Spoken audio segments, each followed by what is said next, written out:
بیایید با من بریم ایونت دانشگاه.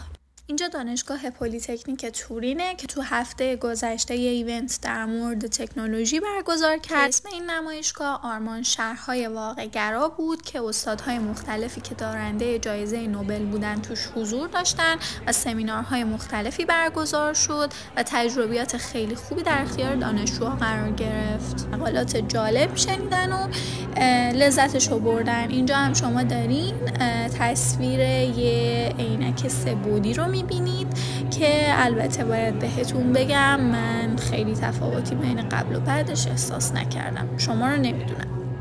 دایره نمیدونم این چی بود، ولی به هر حال جالب بود. گذاشته بودن که در نهایت بچه‌ها می‌خواستن اونجا پارتی کنن، دیجی آورده بودن، میز بار گذاشته بودن و خیلی محیط جالبی شده بود داخل دانشگاه.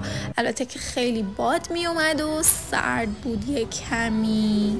الان دیگه بیایید با هم بریم داخلش هم بهتون نشون بدم که این آقا اومده جلو ما رد شد. اشکال نداره.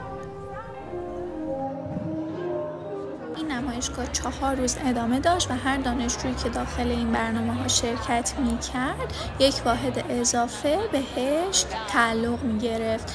اینجا هم به همون یه سری عینک VAR دادن که باهاش یه در واقع نورهای آبی رو میدیدیم که حالا تصویر سازی میکرد.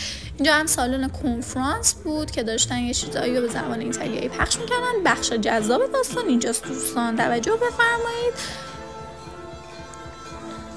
این هم فضای بیرونی دانشگاه که دیگه کم کم خسته شده بودن مردم، میخواستن که برن. البته اون داخل میبینید جمعیت زیادی دارن پایکوبی میکنن.